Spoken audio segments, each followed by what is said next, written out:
No, I wanted to, before we get to your book, your latest book, ask you about this latest development in the United States. The director of the Central Intelligence Agency gave his first major address, and he focused on WikiLeaks.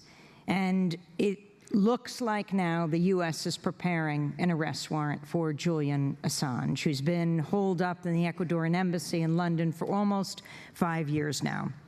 Pompeo calling WikiLeaks a hostile non-state intelligence service, calling Julian Assange himself a demon, and said he's not protected by the First Amendment. Your thoughts?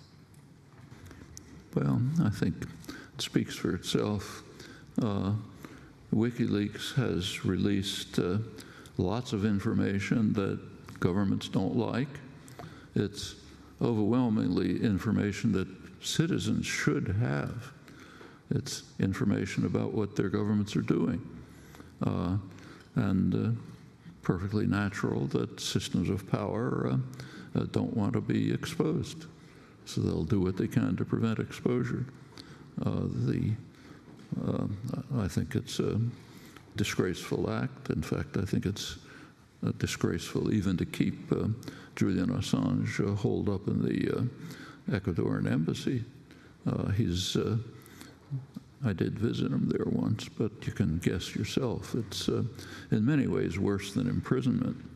At least if you're in prison, you can see other prisoners, and you can get out and look at the sunshine now and then. He's in a small apartment where you can't go out. You know, you can go to the balcony, but that's about it. The small basically a couple of rooms inside a small apartment. It's not a big embassy. The embassy is like a kind of an apartment in London, surrounded by police and so on. There's been no credible basis for any of this, and to go on to try to raise it to the level of criminal prosecutions, I think is, again, one of these efforts to look tough at home. And the kind of effort that a government would carry out that is dedicated to trying to protect itself from exposure of facts that citizens should have, but systems of power don't want them to have. I think that's the crucial issue. The suggestions are it has to do with his aiding and abetting perhaps Chelsea Manning and also Edward Snowden. Doing that with Edward Snowden, which he openly admits, while he's trapped in the Ecuadorian embassy. If the charge is true, he should be honored for it. Chelsea Manning and Edward Snowden are carried out heroic, courageous acts. They fulfilled the responsibility of somebody who takes citizenship seriously. That is, who believes that the people of a country ought to know something about what their government's up to. Okay? Like if their government is carrying out murderous, brutal attacks in Iraq, people should know about it. Takes us back to Martin Luther King's talk in 1967. If the government is, and corporations too, incidentally, are listening in to your telephone conversations and what you're doing, you know, tapping this discussion and so on, we should know about it. Governments have no right to do things like that, and people should know about it. And if they think it's okay, fine, let them decide, not do it in secret. And I think people wouldn't agree to it.